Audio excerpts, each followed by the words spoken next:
حضور صلی اللہ علیہ وسلم ہر بیوی کے پاس ایک دن رہتے، باقی ازواج مطہرات البتہ باری والے زوجہ کے پاس اکٹھی ہو جاتی۔ ایک دفعہ حضرت عائشہ رضی اللہ تعالی عنہا کی باری تھی، جب حضرت زینب رضی اللہ تعالی عنہا ابن ماجہ کی روایت کے مطابق بلا اجازت ان کے حجرے میں داخل ہوئیں۔ آپ کو معلوم نہ تھا کہ حضرت زینب رضی اللہ تعالی عنہا موجود ہیں۔ اندھیرے میں آپ نے ان کی طرف ہاتھ بڑھایا تھا کہ حضرت عائشہ رضی اللہ تعالی عنہا بولیں، یہ زینب ہیں۔ آپ نے ہاتھ کھینچ لیا، اس پر ان دونوں میں تکرار ہونے لگی اور ان کی آوازیں بلند ہو گئیں۔ ادھر نماز کھڑی ہونے لگی تو حضرت ابوبکر صدیق رضی اللہ تعالی عنہ نے آپ کو بلا لیا۔ حضرت عائشہ بولی، ابھی نماز ادا کرنے کے بعد میرے والد مجھے خوب ڈانٹیں گے۔ ایسا ہی ہوا۔ حضرت ابوبکر رضی اللہ تعالی عنہ نے انہیں سختی سے ڈانٹا، تم حضرت صلی اللہ علیہ وسلم کے سامنے اس طرح بولتی ہو؟ ایک بار رسول اللہ صلی اللہ علیہ وسلم حضرت عائشہ رضی اللہ تعالی عنہ کے پاس آئے تو انہوں نے پوچھا، آج کہاں رہے؟ فرمایا، اے حمیرہ، ام سلمہ کے پاس تھا۔ کہا، ام سلمہ سے آپ کا جی نہیں بھرتا؟ مجھے بتائیں، اگر آپ ایک وادی کے دو کنارے پر اتریں، ایک سے گھاس چرا لی گئی ہو اور دوسرے کنارے پر کوئی گھاس کھانے والا نہ آیا ہو، آپ جانور کہاں چرانا چاہیں گے؟ فرمایا، وہ جس کا سبزہ چکھا نہ گیا ہو۔ میں آپ کی دوسری عورتوں کی طرح نہیں، میرے علاوہ ہر عورت دوسرے مرد کے پاس رہی ہے۔ حضور صلی اللہ علیہ وسلم مسکرا دیے۔ شاہ روم مقوقس نے رسول اللہ صلی اللہ علیہ وسلم کو ایک کپتی باندھی ہدیہ کی۔ حضرت عائشہ رضی اللہ تعالی عنہ کہتی ہیں کہ وہ حاملہ ہوئی تو مجھے پریشانی لگ گئی۔ ابراہیم کی ولادت ہوئی لیکن ماریا کو دودھ نہ آتا تھا۔ آپ نے بچے کے لیے دودھ دینے والی بھیڑ خریدی جس کا دودھ پی کر وہ موٹا اور سرخ و سفید ہو گیا۔ ایک دن آپ ابراہیم کو اپنی گردن پر اٹھا کر لائے اور پوچھا، عائشہ، بچے کی مجھ سے مشابہت کے بارے میں کیا خیال ہے؟ میں نے سوتاپے کی وجہ سے کہا، مجھے تو آپ سے کوئی مشابہت نظر نہیں آتی۔ فرمایا، بچے کی صحت کے بارے میں کیا کہتی ہو؟ میں نے کہا، جو بھیڑوں کا دودھ پیتا ہو وہ ایسے ہی ہو جاتا ہے۔ حضرت عائشہ رضی اللہ تعالی عنہ فرماتی ہیں، میں ان عورتوں سے چڑھتی تھی جو اپنا آپ رسول اللہ صلی اللہ علیہ وسلم کو ہبہ کر دیتی تھی۔ میں کہتی تھی، بھلا کوئی عورت اپنے تئیں ہبہ کر سکتی ہے؟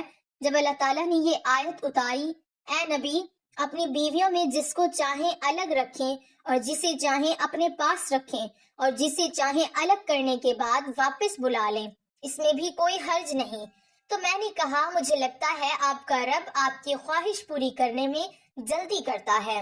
ابن حجر کہتے ہیں، کئی صحابیات نے اپنی جان رسول اللہ صلی اللہ علیہ وسلم کو بخشی، مگر آپ صلی اللہ علیہ وسلم کسی ایک کو نکاح میں نہ لائے، کیونکہ یہ آپ صلی اللہ علیہ وسلم کے منشا پر موقوف تھا، بشرط یہ کہ نبی صلی اللہ علیہ وسلم اس کو اپنے نکاح میں لانا چاہیں۔ ابن حجر نے حضرت میمونہ رضی اللہ تعالی عنہا کے وہبہ ہونے کا بھی رد کیا ہے۔ ام المومنین حضرت سودا بنت زمع رضی اللہ تعالی عنہا نے اپنی باری کا دن رضی اللہ تعالی عنہا کو دے دیا تھا، چنانچہ حضور صلی اللہ علیہ وسلم حضرت عائشہ رضی اللہ تعالی عنہا کے ہاں 2 دن قیام فرماتے۔ حضرت عائشہ رضی اللہ تعالی عنہا فرماتی ہیں، سودا کے علاوہ کوئی عورت ایسی نہیں کہ میرا اس جیسے طور طریقے اختیار کرنے کو دل چاہے، مگر ان میں بھی تندی تھی۔ ایک بار حضرت صفیہ بنت حی اور حضرت عائشہ میں جھگڑا ہوا، دونوں نے ایک دوسرے کے باپ کو برا بھلا کہا۔ رسول اللہ صلی اللہ علیہ وسلم نے سنا تو فرمایا، صفیہ، تم ابوبکر کو گالی دے رہی ہو؟ حضرت عمر رضی اللہ تعالی عنہ فرماتے ہیں، نبی صلی اللہ علیہ وسلم کی ازواج آپس کے رشک و رقابت کی وجہ سے آپ سے روٹھ گئیں، تو میں نے ان سے کہا، نبی صلی اللہ علیہ وسلم تمہیں طلاق دیں تو بڑی امید ہے کہ ان کا رب انہیں بدلے میں تم سے بہتر بیویاں دے دے، تو اسی مضمون کی آیت نازل ہو گئی۔ ایک سفر میں نبی صلی اللہ علیہ وسلم کے ساتھ جانے کے لیے حضرت عائشہ اور حضرت حفصہ رضی اللہ تعالی عنہم کے نام قرآن نکلا۔ رات کے سفر میں گفتگو کرنے کے لیے آپ صلی اللہ علیہ وسلم حضرت عائشہ رضی اللہ تعالی عنہ کو اپنے ساتھ رکھتے تھے۔ حضرت حفصہ رضی اللہ تعالی عنہ کو اس پر رشک آیا، انہوں نے حضرت عائشہ رضی اللہ تعالی عنہ سے کہا، تم میرے اونٹ پر سوار ہو جاؤ اور میں تمہارا اونٹ پکڑ لیتی ہوں۔ دیکھتی جاؤ کیا بنتا ہے۔ رسول اللہ صلی اللہ علیہ وسلم حضرت عائشہ رضی اللہ تعالی عنہ کی اونٹ کے پاس گئے اور حضرت حفصہ رضی اللہ تعالی عنہ کو سلام کیا۔ رات بھر کے سفر کے بعد پڑاؤ کا وقت آیا تو حضرت عائشہ رضی اللہ تعالی عنہ آپ سے دور رہیں۔ وہ نبی صلی اللہ علیہ وسلم سے شکوہ تو نہ کر سکتی تھی، اس لیے زمین پر اترتے ہی اپنے پاؤں ازغر خاص میں ڈال دیے، جس میں سانپ بچھوؤں کا بسیرا ہوتا ہے، اور رنج کے باعث دعا کرنے لگیں، اے رب ڈسنے کے لیے مجھ پر کوئی سانپ بچھو ہی مسلط کر دے۔ نبی صلی اللہ علیہ وسلم اپنی ایک زوجہ حضرت عائشہ رضی اللہ تعالی عنہ کے پاس تھے۔ اتنے میں ایک دوسری بیوی حضرت زینب رضی اللہ تعالی عنہ نے کھانے پر رکابی بھیجی۔ حضرت عائشہ رضی اللہ تعالی عنہ نے جس کے ہاں نبی صلی اللہ علیہ وسلم تھے، لانے والے خادم کے ہاتھ پر ایک ضرب لگائی تو رکابی گر کر ٹوٹ گئی۔ آپ نے رکابی کے ٹکڑے اور گرا ہوا کھانا اکٹھا کیا اور فرمایا، تمہاری اماں ام المومنین کو رشک آ گیا تھا۔ خادم کو روک کر آپ نے گھر سے نئی رکابی دے کر رخصت کیا۔ حضرت عائشہ صدیقہ رضی اللہ تعالی عنہ فرماتی ہیں کہ ایک رات سوتے وقت میرا جسم آپ صلی اللہ علیہ وسلم کے جسم سے مل گیا۔ آپ صلی اللہ علیہ وسلم نے فرمایا، عائشہ کیا تم مجھے اس رات رب کی عبادت کی اجازت دیتی ہو؟ میں نے کہا، واللہ مجھے آپ کا قرب پسند ہے، تاہم میں آپ کی خواہش کو ترجیح دیتی ہوں۔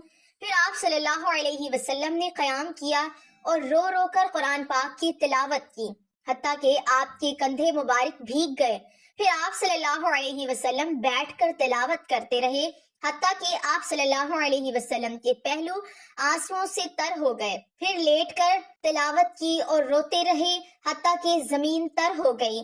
آپ صلی اللہ علیہ وسلم کے پاس جب حضرت بلال رضی اللہ تعالی عنہ آئے تو انہوں نے کہا، یا رسول اللہ صلی اللہ علیہ وسلم، میرے والدین آپ پر قربان، کہ اللہ تعالیٰ نے آپ کے آئندہ اور گزشتہ کے تمام گناہ معاف نہیں کر دیے؟ فرمایا، بلال پھر میں شکر گزار بندہ نہ بنوں؟ اللہ تعالیٰ نے مجھ پر اس رات یہ آیت نازل فرمائی، یعنی آسمان و زمین کی پیدائش میں، دن رات کی گردش میں اہل عقل کے لیے نشانیاں ہیں، جو اللہ کا ذکر کھڑے بیٹھے اور لیٹے ہر حال میں بجا لاتے ہیں، اور وہ زمین و آسمان کی پیدائش پر غور و فکر کرتے ہیں اور کہتے ہیں، اے ہمارے پروردگار، تو نے یہ سب کچھ باطل پیدا نہیں کیا، تو پاک ہے، ہمیں آگ کے عذاب سے نجات عطا فرما۔